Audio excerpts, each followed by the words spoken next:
Hello students, मैं सफरोला मंत्री। आज हम बात करने जा रहे हैं हमारे दो इम्पोर्टेंट साइंटिस्ट हैं जो जिनका नाम है, एक तो है सीवी रमन। सीवी रमन एक मतलब इतने इम्पोर्टेंट साइंटिस्ट हैं जिन्होंने क्या मतलब अपने जो रमन इफेक्ट होता है उसके बारे में डिटेल से बताया। और दूसरे हैं हमारे doctor Homi Jahangir Bhabha.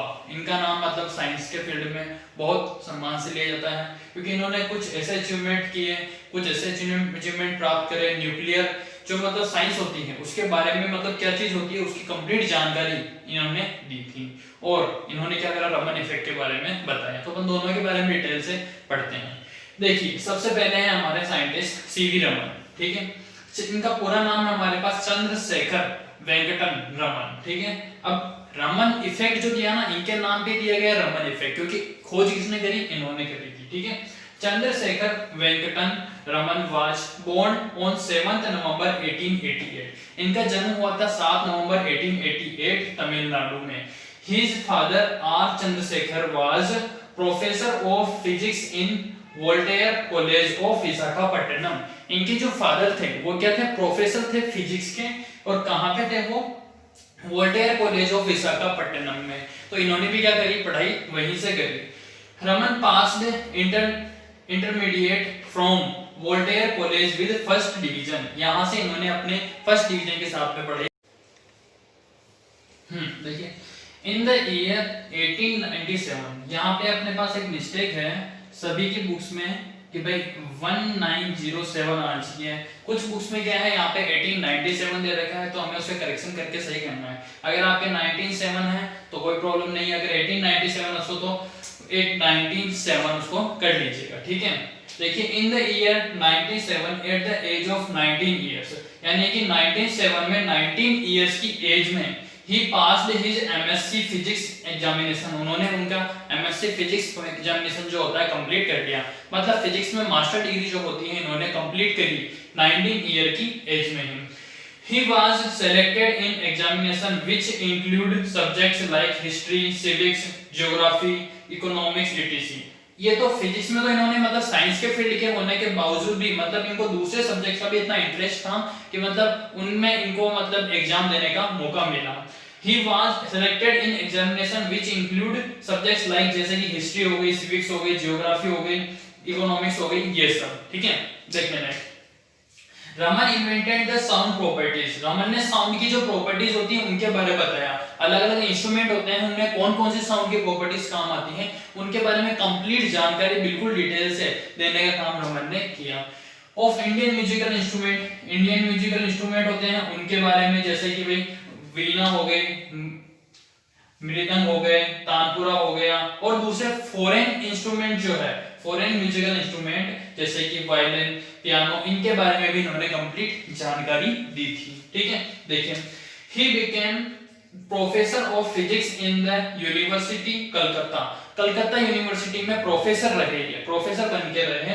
Working on this post, इस पोस्ट पे काम करते हुए he found the Raman effect. यहीं पे इन्होंने रमन इफेक्ट की खोज करी या रमन इफेक्ट बताया कि एक्चुअली में रमन इफेक्ट होता क्या है। अब जैसे अपन लोग समझना चाहें रमन इफेक्ट क्या चीज होती है तो मैं आपको समझाता हूं। रमन इफेक्ट मतलब क्या है, एक तरीके से प्रकाश यानी कि जो किरणें आती हैं उनका एक इफेक्ट होता है। ठीक है ना, ये लाइट से रिलेटेड एक इफेक्ट है या प्रकाश से रिलेटेड एक इफेक्ट है, जिसमें क्या होता है, जो भाई मान लो कोई जैसे मान लो पारदर्शी माध्यम है जिसमें इसके आगे पर अपन देख सकते हैं, उसमें क्या होती है, लाइट एक मीडियम से दूसरे मीडियम में ट्रैवल होकर के आगे चली जाती है। और एक मीडियम होता है जैसे कि अपने पास नॉर्मल दीवार हो या नॉर्मल अपने पास ये बोर्ड है, तो इसके अपन अगर यहाँ से कोई लाइट जलाते तो इसके आगे नहीं जा सकती है। और अगर जाती है कोई लाइट कि भाई एक मीडियम से दूसरे मीडियम में, तो किस वेग से जाएगी, किस स्पीड से जाएगी और उसमें उसकी कितना डिग्री का एंगल चेंज होगा, इस कंप्लीट जानकारी का जो मतलब पूरी घटना होती है उसको अपन बोलते हैं Raman effect. Which was completed in year 1928 में इन्होंने रमन इफेक्ट की कंप्लीट जानकारी दे दी। On the discovery of Raman effect he was honoured with Nobel prize. ये मतलब नोबेल प्राइज से इनको क्या किया गया, सम्मानित किया गया क्योंकि इन्होंने रमन इफेक्ट दिया। और ऐसा मतलब बहुत ज्यादा इंपॉर्टेंट इफेक्ट है जिसके बारे में इससे मतलब साइंस के फील्ड में बहुत ज्यादा जानकारी अपन को मिली। Every year science day is celebrated, यानी कि हर साल साइंस डे सेलिब्रेट किया जाता है रमन इफेक्ट के सम्मान में जो मनाया जाता है 28 फरवरी on honour of Raman effect. ठीक है, ये थी हमारे जो ये साइंटिस्ट है सीवी रमन की बात, चंद्रशेखर वेंकटन रमन। ठीक है, आगे हैं अपने पास डॉक्टर होमी जहांगीर भाभा। डॉक्टर होमी जहांगीर भाभा, इनके बारे में अपन पढ़ते हैं।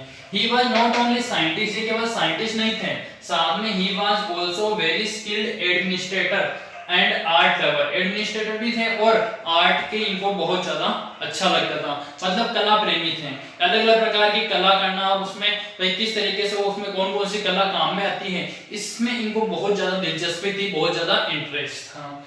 Bhabha was high quality painter, बहुत अच्छी क्वालिटी के पेंटर थे ये, मतलब कि इनको पेंटिंग का बहुत ज्यादा शौक था और बहुत अच्छी क्वालिटी की पेंटिंग करते थे। आपने बताई है जैसे कि भाई आर्ट लवर है, क्या है ये आर्ट लवर, तो आर्ट लवर है तो भी मतलब अलग अलग प्रकार की आर्ट किस तरीके से हो सकती है, तो वो पेंटर का भी काम ये हो सकता है।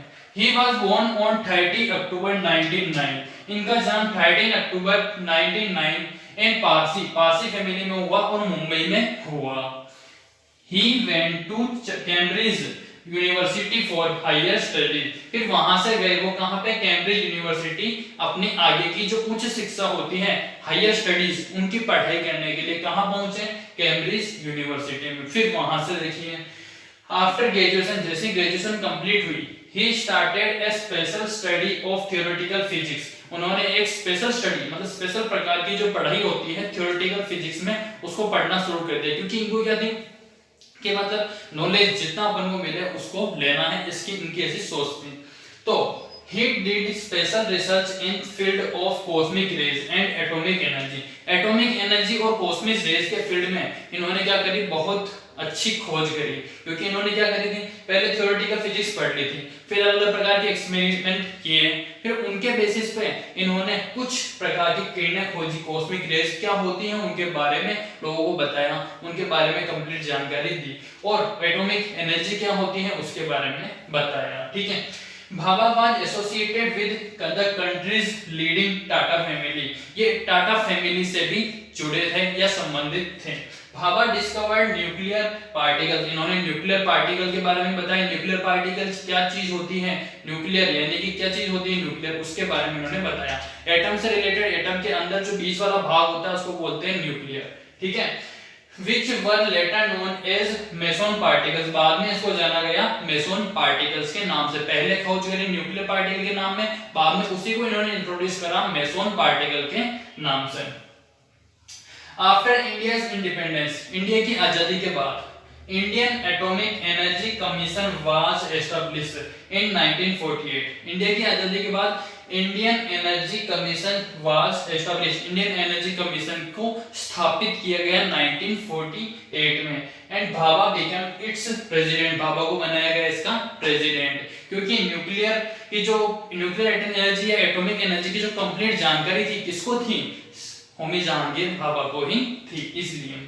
For his contribution to nuclear science in India, India में न्यूक्लियर साइंस के जो इनका योगदान था उसकी कंप्लीट जानकारी देने के लिए जो इनके मतलब भूमिका थी, इसकी वजह से ही is known as father of Indian nuclear science, इनको जाना जाता है father of nuclear Indian nuclear science के नाम से। ठीक है, कभी भी क्वेश्चन बन जाए father of Indian nuclear science तो क्या कौन होंगे, वो doctor Homi Jahangir Bhabha. Next, on 24 January 1966 he died in plane crash accident, एक प्लेन क्रैश एक्सीडेंट में 26 जनवरी को ये मतलब लोग सिधार गए, इनकी डेथ हो गई। ठीक है, ये थे हमारे डॉक्टर होमी जहांगीर भाभा के बारे में कंप्लीट जानकारी। ठीक है, तो ये दोनों साइंटिस्ट, इनके बारे में आप दोनों में से किसी से भी क्वेश्चन हमारे बन सकता है बोर्ड एग्जाम में, तो आप लोगों को अच्छी तरीके से दोनों के बारे में डिटेल से पढ़ना है। कोई भी प्रॉब्लम रहे इनसे रिलेटेड तो वापस से आप एक बार मुझसे पूछ सकते हैं। ठीक है, आज की क्लास हमारी यहीं ओवर होती है।